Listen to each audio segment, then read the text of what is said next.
kulanti wanaagsan muuqaalkan kooban waxaan idinkugu soo gudbinaynaa muwaadin Soomaaliyeed oo ka badbaaday nimanka Turki jooga ee daawada ka shaqeeya dhakhaatiirta ah iyo isbitaalada gaarka loo leeyahay oo markaa dadka Soomaalida dhibaato badan ay kala kulmeen waa oday Soomaaliyeed oo da'a xidmaha yar ayaa nabar ka soo baxay wuxuu u baahan yahay daawo dhibaata haysata dhaqaale yar buu kusoo talagalay meel dhexe markii xaaladii maraysa dhaqaalihii ayaa aad iyo aad kor loogu qaaday waxaa hadda toos iila jooga aan wax ka duubaya oo waraysigan iga ogolaaday walaal Soomaaliyeed oo ninkaas odayga ah adeerkiisa adeer uu yahay magaciisa waa qarinay cali baa u bixinay lama dhaho cali dunida meeshuu ka joogo ma doonayn inaanu baahino waa ku soo dhaweyna cali waa dhawax walaal waa dhawax ku salaama waxaad ii sheegtaa si kooban dhakhtarka ayaad u tagteen adeerkaasee loo hayay marka hore adeerkay nabara ka soo baxay xidid xameytida ka soo baxo oo la yiri waa adiga nabar yar ahaa kasar ahay marka waxaa la yiri waa laga qalaa in laga saaro waayo waa gar okay turkigaad tagteen ha turkiga nimid magaalada tagteen Ankara tagnay isbitaalku magaciisa isbitaalka Medicana dhahaa Medicana daawadayaal isbitaalkaas sheekooyinka ugu badan ayaan ka haynaa soo noqnoqday oo aan xisaab lahayn ku soco isbitaalkii aan tagnay markii hore dhakhtarka aan la heshiinay odayga operationku maray markii dambena waxaana loo gudbiyey qayb la yiraaho internationalka oo qaybta dadka Soomaalida lagu dhaca oo markasto ninka meesha joogo Soomaalida sida u dhacana wuu yaqaanaa barays marka hore wuxuu ku sheegaa macquul ah ama isbitaalada kale xataa ka hooseeyo hawshii markuu bilaabato wuxuu bilaabaa inuu markasto marka ka dambeeyo baraysku uu bedelo waa gartay oo barayskii aad ku heshiiseen markasta intuu kor u kiciyo kii ku saddex jibaarkiisa uu taga barayska markii dambe qiimihii uu tago maxaa idinkula heshiiyey markii hore wuxuu nagula heshiiyey lacag adiga 28 oo wadankaas lacagta wadankaas 28 kun oo u dhiganta adiga $3,500 meelahaas waa gartay markii dambana waxay noqotay lacagtii uu nagula heshiiyey saddex jibaarka 60 kun oo ka dheeri 60 kun oo liiro lacagtaas marka liiradooda dabcan anu ma garanayo dad fara badan aqoon baa laga yaabaa 60 kun oo liiro marka dollar loo bedelo meesha qiyaas ahaan waxay noqonaysaa lacag $12 kun meelahaas okay waa qiyaas ahaan just intaas ma ka rabi kaliya in la fahmo waa gartay $12 kun baa idinku yiri marka sidee 3,500 ay 12 kun u noqotay waxay u noqotay marka u horeyso wuxuu ku sheegaa xisaabta ugu hooseyso si aadan uga tagin oo qiimaha ugu qanacdo oo hawsha uu bilaabo waa gartay mar ka dambayso wuxuu ku leeyahay dhakhtarkaasaan soo yiri dhakhtarkaas sidaan yiri mar kasta bareyska mar ka dambayso yuu ku dareeyaa marka qofka saa ku oranayo waayo waa ninka meesha haysto xafiiska internationalka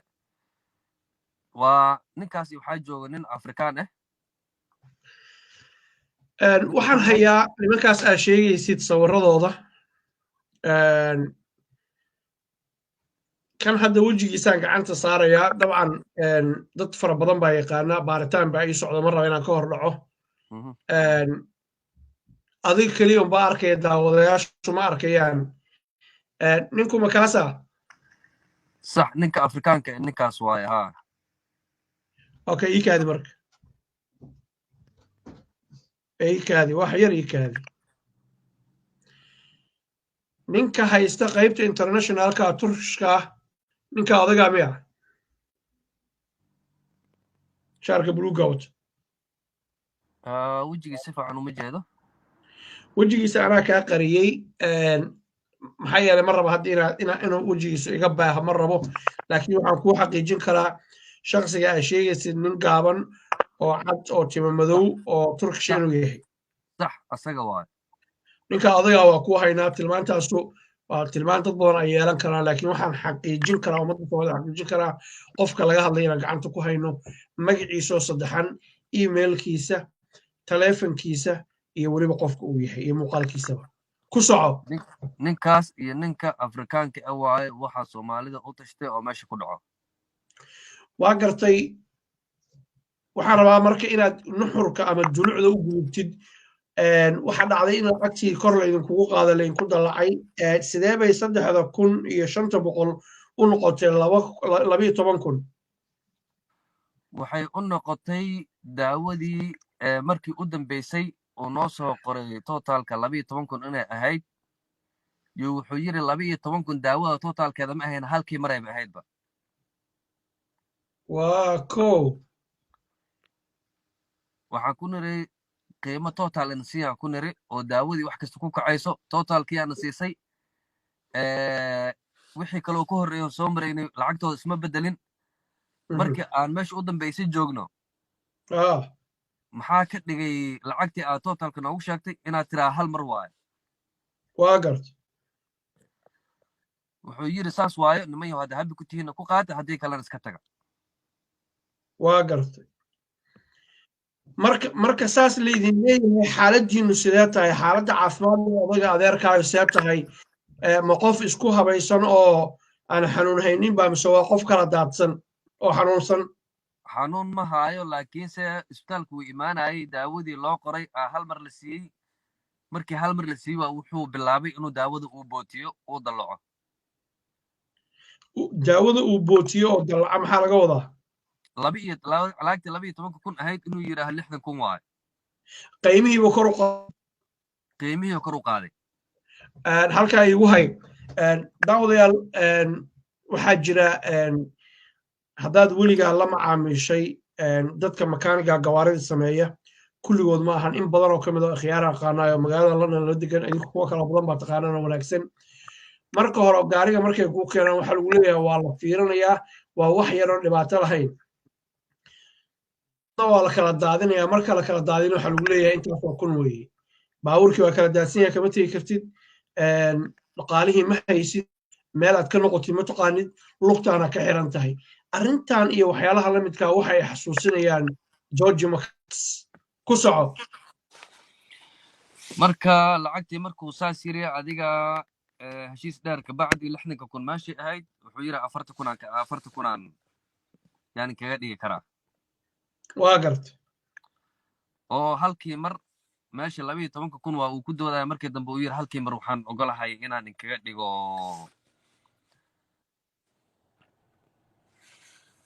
4,000 waa oo gartay lacagta Turkiga waa gartay daawadii marka dhex markay marayso yaa iskaano iyo dhiigagu marayay iskaanadii iyo dhiigii markuu marayay wuxuu yiri ayagana waxay ku soo heshiiyeen maalinkii dhakhtarka ay u tagaan wixii laga baahnaa markuu soo qoray lacag 4,000 waa gartay 4,000 maalinkii dambe la tagaan 4,000 markay la tagaan oo shaqadii la bilaabay hal daawo lagu duray iyo ninkii wuxuu yiri lacagtii bixiya hay lacagtii 4,000 lagu heshiiyey oo heshiiska uu ahaay waraaqda ku qorneed 4,000 ay u dhiibaan wuxuu yiri 4,000 lacagta ma aha 9,500 waa gartay war shalay waraaqda aan noo qortay markii hore aan ugu tiri 1,700 oo hoos qolada iskaanka ee 4,000 soo dheheen oo kugu la soo laabanay oo kugu nira 1,700 aan ugu tiri xaggana 4,000 aan laga soo yiri qoladii aan noo dirtay say wax ku jiraan wuxuu yiri waa runtood ayaga iga saxsan 4,000 waa gartay maalinkii dambe 4,000 ay la tagaan hay 4,000 markii hawsha la bilaabay bixi leeyahay wuxuu yiri 4,000 ma aha 9,500 waaye dee 4,000 shal nagu la heshiiso oo 1,700 aan ugu tiri kuwaasna 4,000 soo dheheen 4,000 sax ah dhahday 4,000 aan wadanaa haddana 9,500 maxaa dhib oo jira macnaha واقل maya dhakhtarka dhiig kale oo hor la soo dalbaday waayahay dhakhtarkii noo geey هاي aan weydiinna waxa uu nooga reebay shalay dhiigan dheeriga uu noogu soo qori waayo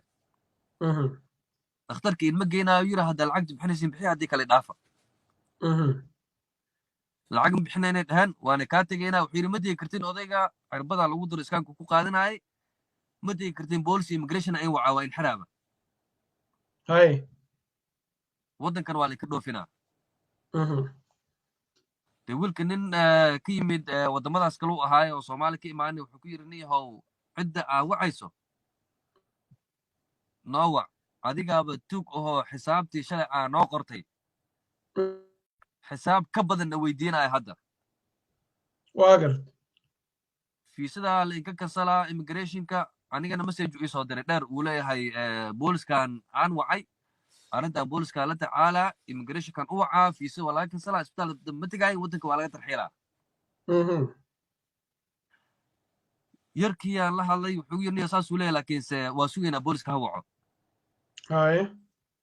adi arrintii markuu arkay inaysan boolis iyo waxaas ka cabsoonayn immigration iyo wuxuu ka hadlaa xafiiskiisu isaga laabtay waa fadhiistay marka dadka sidaan u fahansiiyo ninkan soomaaliga ee qaraabadaada ee ka yimid south africa ninkan wuxuu kula macaamiltamay luuqad ingiriisan hadalkaaga u fahmi wahaa meesha turjubaan waa ka baxday ninka waxaa dhacday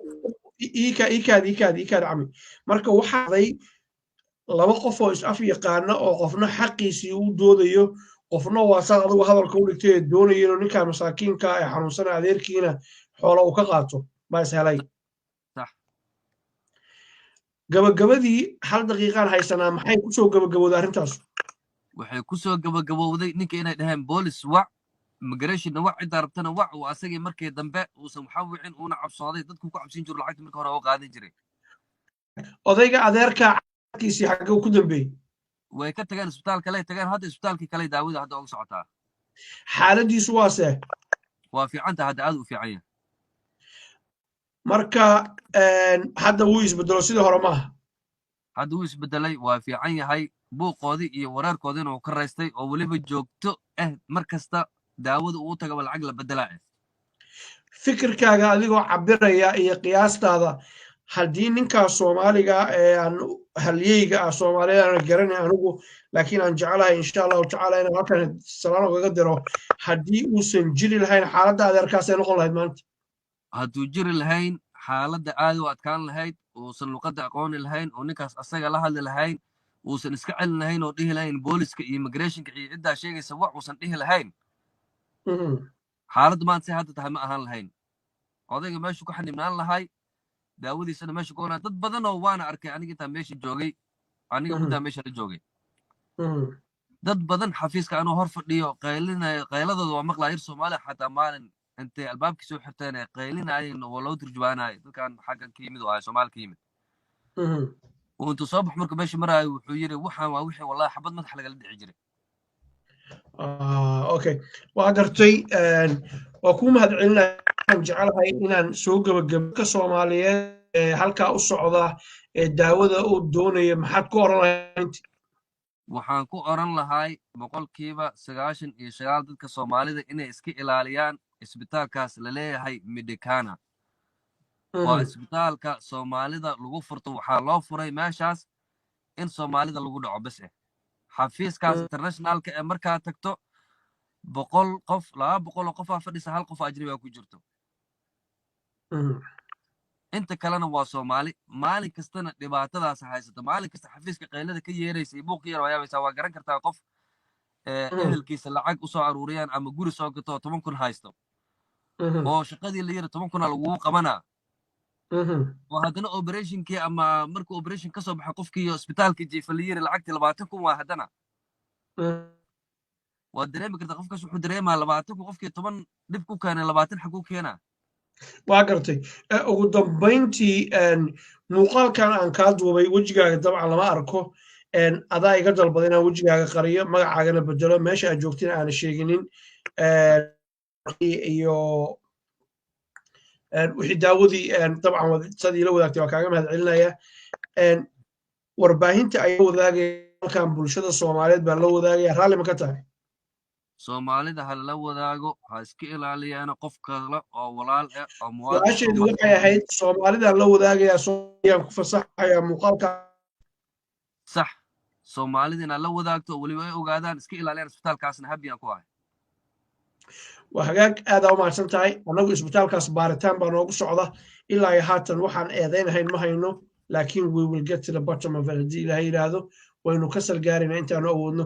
muwaadin waa kuu mahad celinayaa odaga adeerkaaga caafimaad baan u rajeynaya haddii ilaahay yidhahdo iyo soomaalida kale xanuuna ninka ilma adeerkaa tiina dhallinyarada South Africa ka yimid u turjumay adeerka xaqiisii dhacsaday madaxweynaha mustaqbalku wuxuu ku leeyahay haliyahay waana kugu faanaa waa mahadsantahay asalaamu calaykum